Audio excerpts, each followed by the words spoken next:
Chapter 11.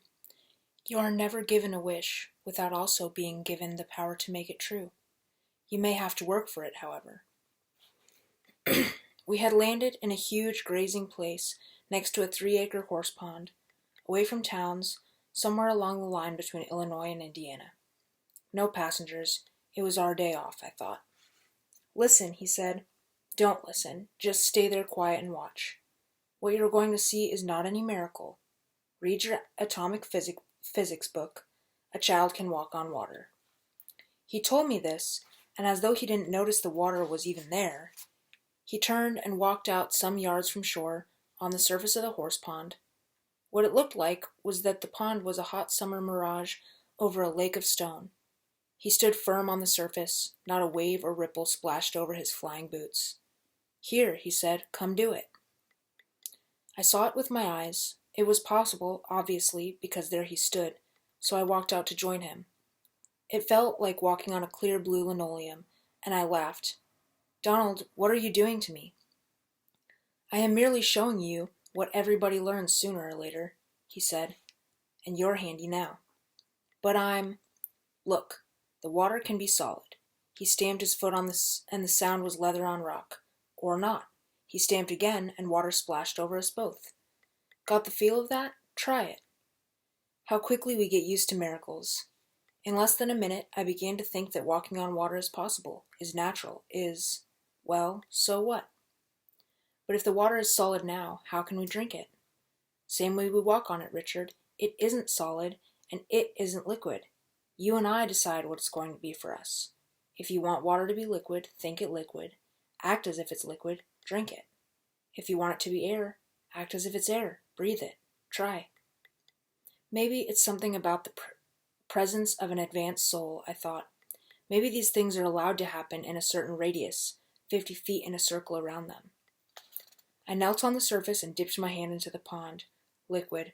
Then I lay down and put my face into the blue of it and breathed, trusting. It breathed like warm liquid oxygen, no choking or grasping. I sat up and looked a question at him, expecting him to know what was in my mind. Speak, he said. Why do I have to speak? For what you have to say, it's more precise to talk in words. Speak. If we can walk on water, and breathe it and drink it, why can't we do the same to land? Yes, good, you will notice. He walked to the shore easily as walking a painted lake, but when his feet touched the ground, the sand and grass at the edge, he began to sink, until with a few slow steps he was up to his shoulders in earth and grass. It was as though the pond had suddenly become an island, and the land about had turned to sea. He swam for a moment in the pasture, splashing it back about him in dark loam drops, then floated on top of it, then rose and walked on it. It was suddenly miraculous to see a man walking on the ground. I stood on the pond and applauded his performance. He bowed, applauded mine.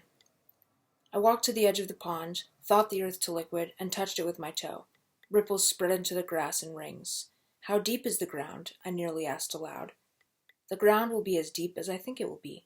2 feet deep, I thought. It will be 2 feet deep, and I'll wade. I stepped confidently into the shore and sank over my head, an instant drop-off.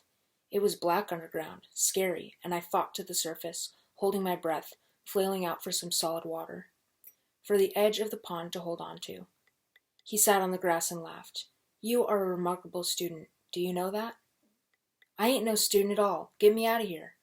Get yourself out. I stopped struggling. I see it solid and I can climb right out. I see it solid and I climbed out, caked and crusted in black dirt.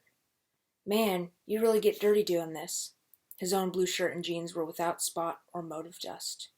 Ah! I shook the dirt out of my hair, flapped it out of my ears. Finally, I pulled my wallet on the grass, walked into the liquid water, and cleaned myself the traditional wet way. I know there's a better way to get clean than this. There's a faster way, yes. Don't tell me, of course. Just sit there and laugh, and let me figure it all out for myself. Okay. I finally had to walk, squishing back to the fleet and change clothes, hanging the wet stuff on the flying wires to dry. Richard, don't forget what you did today. It is easy to forget our times of knowing, to think they've been dreams or old miracles, one time. Nothing good is a miracle. Nothing lovely is a dream.